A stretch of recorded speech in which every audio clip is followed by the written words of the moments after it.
الحمد لله وكفى وسلام على عباده الذين اصطفى أما بعد فأعوذ بالله من الشيطان الرجيم بسم الله الرحمن الرحيم يوم نحشر المتقين إلى الرحمن وفدا صدق الله العظيم 16 جولائی 2021 کو جمعۃ المبارک کے حوالے سے ہم اور آپ جمع ہیں۔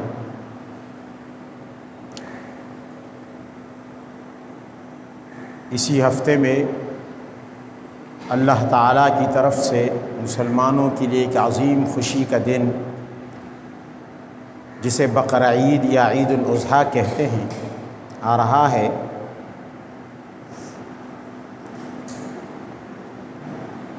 نبی علیہ الصلاۃ والسلام نے فرمایا کہ ہر قوم کا اپنا ایک تہوار ہوتا ہے اور مسلمانوں کا تہوار یہ عید ہے۔ عید الاضحیٰ امت مسلمہ اس خصوصیت کے ساتھ عام تہواروں سے امتیاز کے ساتھ مناتی ہے کہ جہاں ایک طرف یہ خوشی اور مسرت کا دن ہوتا ہے اور مسلمانوں کو اس میں مسرت اور خوشی کے اظہار کی اجازت ہے، اس کے ساتھ ساتھ یہ اللہ تعالیٰ کی طرف سے مہمان نوازی کا دن ہے، ضیافت کا دن ہے۔ ویسے تو جب سے انسان پیدا ہوا، پیدائش سے لے کر موت تک وہ اللہ کے دسترخوان سے صبح اور شام رزق پاتا رہتا ہے۔ اللہ تعالیٰ اسے طرح طرح کی نعمتیں پیدائش سے لے کر موت تک کھلاتا ہے، اس لیے کہ یہ ساری نعمتیں اللہ تعالیٰ کی ہیں۔ اللہ نے پیدا کی تب انسان نے دوڑ دھوپ کر کے یہ حاصل کی۔ اگر اللہ ان نعمتوں کو پیدا ہی نہ کرتا تو انسان کتنی بھی محنت کر لیتا، کتنی بھی دوڑ دھوپ کر لیتا، 24 گھنٹے مزدوری کر لیتا، جدوجہد کر لیتا، ان میں سے ایک چیز بھی اپنے لیے مہیا نہیں کر سکتا تھا۔ صبح شام ہم اپنے دسترخوان پر جتنی نعمتیں لے رہے ہوتے ہیں، کیا ان نعمتوں میں سے کسی بھی نعمت کی پیدائش ہمارے بس کی بات ہے؟ ہم ٹماٹر پیدا کر سکتے ہیں؟ ہم لوکی پیدا کر سکتے ہیں؟ یہ جتنی نعمتیں ہیں، اگر اللہ تعالی ان نعمتوں کو وجود نہ دیتا، زمین کے اندر ان کے خزانے نہ رکھتا، آسمان سے ان کے لیے پانی نہ برساتا اور زمین سے ان کو زمین کا سینہ چیر کر نہ نکالتا، ہم کہاں سے حاصل کرتے؟ کوئی شخص اس دھوکے میں آئے کہ جناب محنت میں کرتا ہوں، پسینہ میں بہاتا ہوں، پیسے میں خرچ کرتا ہوں، مزدوری میں کرتا ہوں، شب بیداری میں کرتا ہوں، جسم کی توانائی اور طاقت میں خرچ کرتا ہوں، لہٰذا یہ نعمتیں اگر مجھے حاصل ہیں تو میرے کمال کی وجہ سے ہیں، میری محنت کی وجہ سے ہیں، میرے مال کی وجہ سے ہیں۔ ایسا انسان غلط فہمی میں مبتلا ہے۔ یہ محنت، یہ دوڑ دھوپ، یہ توانائی، یہ جسمانی مشقت، یہ مال کا خرچ کرنا، یہ سب ثانوی باتیں ہیں، یہ دوسرے درجے کی باتیں ہیں۔ پہلا درجہ یہ ہے کہ اللہ نے ان چیزوں کو پیدا کیا، اللہ نے ان چیزوں کو انسان کے رزق کے قابل بنایا. اللہ نے کیکر پیدا کیا، کیا ہم کیکر کھا سکتے ہیں؟ اللہ نے کتنے پودے اور درخت پیدا کیے جو ہمارے کھانے کے قابل نہیں. اللہ نے ان میں یہ صلاحیت نہیں بنائی کہ وہ ہمارا رزق بنے. ہم ان کو اپنا رزق نہیں بنا سکتے. زمین سے نکلنے والی چیزیں ایک طرح کی ہیں، یہ بھی سبزہ ہے وہ بھی سبزہ ہے، یہ بھی پودا ہے وہ بھی پودا ہے، یہ بھی درخت ہے وہ بھی درخت ہے. لیکن کیا وجہ ہے؟ ایک ہمارا رزق بن پاتا ہے، دوسرا ہمارا رزق نہیں بن سکتا. ہریالی دونوں میں ہے، نرمی دونوں میں ہے. بکری گھاس کھا لیتی، ہم نہیں کھا سکتے. اسے اللہ نے بکری کے لیے رزق بننے کی صلاحیت تو دی، انسان کے لیے رزق بننے کی صلاحیت نہیں دی. تو یہ باتیں تو دوسرے درجے کی ہے کہ جی ہم نے محنت کی، ہم نے پسینہ بہایا، ہم نے دوڑ دھوپ کی، ہم نے پیسہ خرچ کیا اور یہ نعمتیں حاصل کی. بنیادی بات وہ ہے کہ اگر اللہ پیدا ہی نہ کرتا ہم کیا خرچ کر لیتے؟ یہ پیسہ بھی اللہ نے پیدا کیا، دیا بھی اللہ تعالیٰ نے، یہ جسم بھی اللہ نے دیا، اس کے اندر توانائی طاقت بھی اللہ نے ڈالی، پھر تدبیر بھی اللہ نے ڈالی. الذی اعطى كل شيء خلقا ثم هدى، تدبیر بھی ڈالی. تو یوں تو ہم صبح سے شام تک اللہ تعالیٰ کے دسترخوان پر کھاتے رہتے ہیں، اور ایسے کھاتے ہیں جیسے ہم اپنے گھر میں اپنے والدین کے دسترخوان پر کھاتے ہیں صبح شام. مہمان سمجھ کر نہیں، اپنے آپ کو گھر والا سمجھ کر.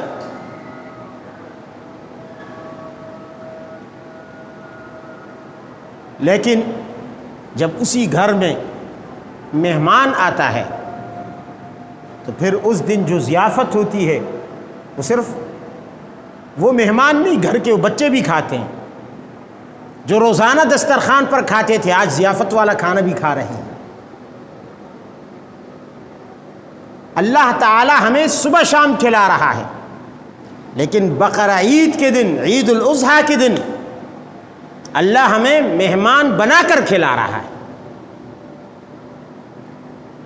مہمان کے لیے شریعت نے حکم دیا اکرم الضیف، مہمان کی عزت کرو.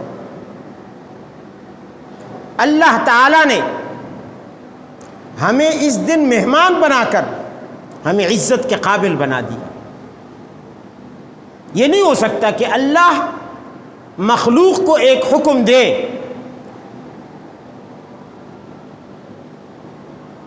کہ بھائی تم مہمان کی عزت کرو، اور خود اس کے دسترخوان پر کوئی مہمان آئے اور وہ اس کی عزت نہ کرے. وہ تو سب سے بڑا کریم ہے، اس لیے وہ سب سے بڑا جواد ہے. اس کے جوادیت پورے عالم کی سخاوت سے بالا تر ہے. اس کا جود، انسان کی سخا اس کے مقابلے میں کیا چیز ہے. تو اس دن بقرہ عید کے دن، عید الاضحیٰ کے روز ہم اپنے دسترخوان پر بیٹھتے ہیں. ٹھیک ہے ہم نے وہ چیز اپنے پیسوں سے خریدی، وہ جانور اپنے پیسوں سے خریدی، لیکن اس دن اللہ تعالی ہمیں درجہ اور مقام مہمان کا دے رہا ہے. یہ ایسے ہی ہوا جیسے نبی علیہ الصلوۃ والسلام نے شادی فرمائی ایک دفعہ، اور نبی کریم صلی اللہ علیہ وسلم نے جب شادی کی تو آپ نے دعوت ولیمہ کا انتظام کیا، ولیمہ کی دعوت کی. لیکن کیسے کی؟ آپ نے خود سے کوئی چیز نہیں بنوائی، اپنے گھر میں کوئی چیز نہیں پکوائی. حضرات صحابہ کرام کو حکم دیا کہ جس کے پاس کھانے کی جو بھی چیز ہے دسترخوان بچھایا، فرمایا لا کے اس دسترخوان پہ رکھیں. ہر شخص اپنے اپنے گھر سے کوئی کھجورے لے کر آ رہا ہے، کوئی کیا لے کر آ رہا ہے، کوئی کیا لے کر آ رہا ہے، دسترخوان پر بچھا دیا گیا، صحابہ اپنی چیزیں لے کر آئے، دعوت رسول اللہ کی ہو گئی صلی اللہ علیہ وسلم۔ کیوں؟ دسترخوان نبی علیہ السلام کا ہے، بتا دیا کہ نبی علیہ الصلوۃ والسلام کا دسترخوان ہے، اور آج تم چیز اپنی ملکیت کی کھا رہے ہو، لیکن یہ تمہارا مقام، تم یہی چیز گھر میں کھاتے ہو، اپنی ملکیت کی چیز، تمہارا وہ اعزاز اور اکرام نہیں ہوتا جو آج اس دسترخوان پر بیٹھ کر ایک مہمان رسول کی حیثیت تمہیں دے دی گئی۔ صحابہ کرام نے اپنی اپنی چیزیں جمع کی اور کھا لی، اور نبی علیہ السلام کی ولیمہ ہو گئی، آپ کی دعوتی ولیمہ ہو گئی۔ اسی طرح بقرہ عید میں ہم اپنے پیسوں سے جانور خرید کر لاتے ہیں، لیکن ہم اللہ تعالیٰ اپنے دسترخوان پر ہمیں بٹھا کر مہمان کی حیثیت دے کر ہمیں وہی چیز کھلا رہا ہے، ہمیں مہمان کی حیثیت دے دی گئی، اور یہ اعزاز بہت بڑا اعزاز ہے۔ ایک شخص بادشاہ کے دربار میں اپنا کھانا لے کر چلا جائے، اپنی طرف سے فروٹ لے کر چلا جائے، اپنی طرف سے کوئی سویٹ ڈش لے کر چلا جائے، اور بادشاہ وہیں پر دسترخوان بچھا کر اس کو بھی بٹھا دے اور کہے کہ آؤ کھاؤ، وہ بندہ تو اپنی چیز لے کر گیا ہے، لیکن اس کے لیے یہ بہت بڑا اعزاز ہے کہ وہ بادشاہ کے دسترخوان پر مہمان کی حیثیت سے بیٹھ کر کھا رہا ہے۔ مقام یہ ہے۔ بعض لوگ، ملحد لوگ، بے دین لوگ قربانی پر اعتراض کرتے ہیں، مذاق اڑاتے ہیں، ان کو نہیں معلوم کہ شریعت کے بہت سارے احکام اور اعمال، بہت سارے احکام و اعمال وہ ہیں جن کا تعلق اس دنیا سے، جن کا نتیجہ دنیا میں نکل آتا ہے آخرت کے علاوہ، اور بہت سارے اعمال وہ ہیں کہ جن کا نتیجہ آخرت میں سامنے آتا ہے۔ مثال کے طور پر نکاح ہے، ہم شادی کرتے ہیں، شریعت کا قانون اور عمل ہے، اس لیے کرتے ہیں تاکہ یہاں باقاعدہ ایک نسبی سسٹم کے تحت، ایک نسبی نظام کے تحت اولاد کا ایک سلسلہ جاری ہو اور انسان کا وجود اس زمین پر برقرار رہے، ایک سسٹم، ایک نظام کے تحت۔ تو نکاح کے عمل کا یہ نتیجہ ہمیں دنیا میں مل رہا ہے کہ اولاد ہوتی ہے باقاعدہ ایک نسب کے تحت، باقاعدہ ایک تعارف کے تحت، باقاعدہ ایک خاندانی سسٹم کے تحت۔ بعض اعمال وہ ہیں جن کا نتیجہ اگر ویسے تو دنیا میں بھی آ جاتا ہے، لیکن نہ بھی ملے تو آخرت میں ضرور آتا ہے۔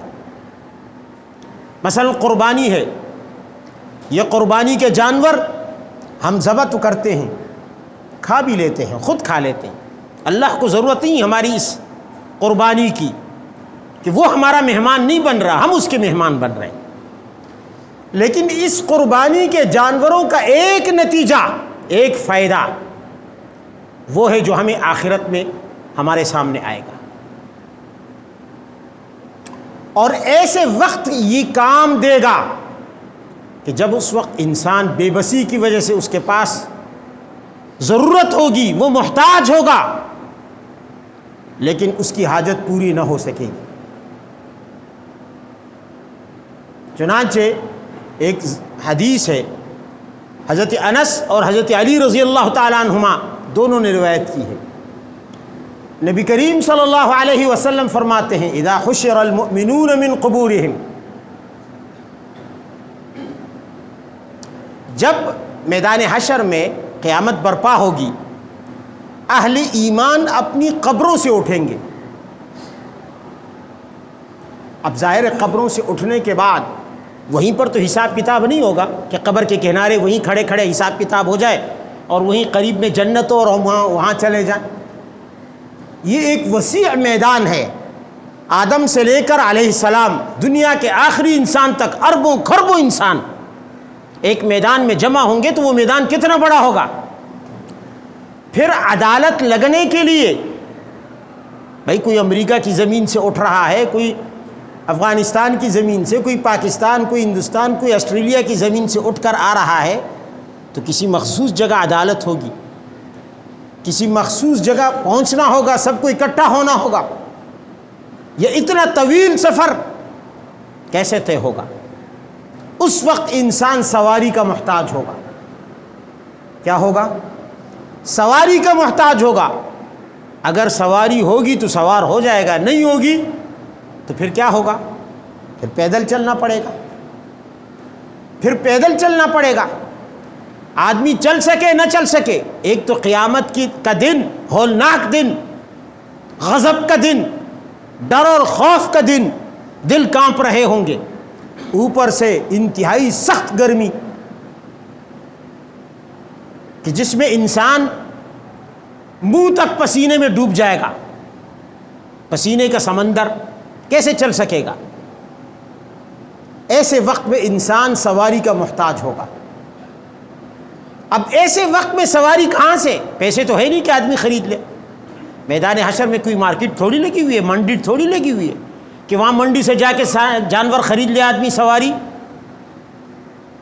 فرمایا جب قیامت کے دن اہل ایمان قبروں سے اٹھیں گے، اللہ فرشتوں سے خطاب کرے گا، فرشتے ہنکائیں گے جانوروں کی طرح انسانوں کو، چلو بھائی چلو، ڈنڈے لے کر جہاں عدالت لگی ہے وہاں پہنچو۔ تو فرمایا کہ اللہ اعلان کرے گا، یا ملائکتی لا تمشوا عبادی راجلین فإنہم اعتادوا الرکب فی الدنیا۔ نبی علیہ الصلوۃ والسلام نے فرمایا کہ اللہ اعلان کرے گا، او فرشتو خبردار، میرے خاص مؤمن بندوں کو پیدل چلا کر نہ لانا۔ ایسا نہ ہو کہ تم پیدل ہی چلا چلا کر ان کو لے آؤ، اس لیے کہ یہ بڑے ناز سے پلے ہیں دنیا میں، یہ ہمیشہ سواری کی عادت انہوں نے دنیا میں رکھی تھی، یہ پیدل نہیں چلتے تھے۔ ان کی زندگی کے تمام مراحل میں نے انہیں ہمیشہ سوار رکھا۔ اعتاد الرکب، یہ ہمیشہ سواری کے عادی رہے ہیں۔ آج یہ پیدل نہیں چل سکتے کہ یہ ہزاروں میل کا یہ سفر پیدل طے کر لیں، یہ ان کا اعزاز بھی نہیں۔ آگے تفصیل بتلائی کہ کس طرح ان کو سوار کرا کر لایا گیا۔ فرمایا وَكَانَ الْإِبْتِدَاءُ وَكَانَ فِي الْإِبْتِدَاءِ صُلْبُ أَبِيهِمْ مَرْكَبَهُمْ، جب میں نے ان کو پیدا کیا تو سب سے پہلے ان کے لیے میں نے سواری بنائی ان کے باپوں کی پشت۔ ہر ایک انسان اپنے اپنے باپ کی پشت پر سوار ہو کر دنیا میں آیا ہے، پیدل نہیں آیا، اپنے اپنے باپ کی پشت کی سواری پر آیا۔ ثم بطن امہم مرکبہم، اور اس کے بعد پھر ان کو میں نے سوار کیا۔ جب اس سواری سے اترے تو میں نے ان کے ماؤں کے پیٹوں کی سواری پر سوار کیا۔ ان کی ماؤں کے پیٹ ان کے لیے سواری بن گئے، 9 مہینے تک یہ اس پر سوار رہے، یہ سواری انہوں نے کی۔ وحین ولدتہم امہم فحجر امہم مرکبہم حتی یتم الرضاع، فرمایا جب ان کی ماؤں نے ان کو جنا تو پھر بھی میں نے ان کو پیدل رہنے نہیں دیا، ان کی ماؤں کی گودوں کو ان کے لیے سواریاں بنا دیا، ماؤں کی گود ان کی سواری بن گئی۔ جب تک دودھ پیتے رہے ماں کی گود میں سواری کرتے رہے۔ اس کے بعد تھوڑے سے بڑے ہوئے، ثم عنق ابیہم مرکبہم، پھر ان کو ان کے والد نے، ان کے باپ نے، ان کے باپوں نے اپنی اپنی گردنوں پر ان کو سوار کیا۔ یہ بچے تھے، باپ گردن پر بٹھا کر ان کو سیر کراتا تھا. پھر اور بڑے ہوئے, باپ کی گردن سے اترے تو میں نے ان کے لیے انتظام کیا تھا پہلے سے, ان کی پیدائش سے پہلے ان کے لیے سواری کا انتظام کیا. ثم الفرس والبغال مراکبہم, پھر گھوڑے, پھر خچر, پھر گاڑیاں, پھر جہاز اور موٹر اور کاریں اور موٹر سائیکلیں. آج کے دور میں نے ان کے لیے سواریاں بنا دی فی البراری, زمین پر. زمین پر میری ان چیزوں, ان مخلوقات پر یہ سواری کرتے رہے. اور والسفن والزوارق فی البحار, اور سمندروں میں جب یہ چلتے تو میں نے ان کے لیے کشتیاں اور ان کے لیے سمندری جہاز سواریاں بنا دی. فرمایا وحین ماتوا, جب یہ دنیا سے رخصت ہوئے, ان کی جان نکلی, سانس نکلی, موت آئی, فاعناق اخوانہم, پھر انہیں اب ان کے بھائیوں نے اپنی گردنوں پر سوار کیا. ان کا جنازہ اپنی گردن پر اٹھا کر لے چلے. میں نے ان کو پیدل دنیا میں نہیں چلایا ہے, میں نے ان کو پیدل دنیا میں فاعناق اخوانہم, ان کے بھائیوں کی گردنیں اور ان کے کاندھے ان کے لیے سواریاں بن گئی. فرمایا اس طرح یہ زمین میں دفن ہوئے. فَإِذَا قَامُوا فَحِينَ قَامُوا مِنَ الْقُبُورِ, آج جب اے میرے فرشتوں یہ قبروں سے اٹھے ہیں تو میں اپنے اصول کو نہیں توڑنا چاہتا, اپنے ان خاص بندوں کو وہی اعزاز دینا چاہتا ہوں جو دنیا میں دیا ہے. لہذا لا تمشوہم راجلین ارکبوہم علی نجائبہم, میں انہیں پیدل نہیں چلانا چاہتا, ان کے لیے سواریاں لے آؤ. ارکبوہم قدموا نجائبہم, جلدی سے ان کی سواریاں ان کے لیے لے کر آؤ. صحابہ فرشتے حیران ہوں گے, کون سی سواریاں ہیں؟ اللہ فرمائے گا دنیا میں انہوں نے قربانیاں کی تھی, آج قربانی کے سارے جانور لے کر آؤ, جس جانور پر یہ سواری پسند کریں اس جانور پر انہیں سوار کر میرے حضور پیش کر دو. پیدل نہیں چلانا ان کو. فرمایا نبی علیہ السلام نے, اسی کی طرف اللہ نے قرآن میں اشارہ کیا, یوم نحشر المتقین الی الرحمن وفدا, ہم قیامت کے دن اپنے متقین بندوں کو بڑی شان سے لے کر آئیں گے.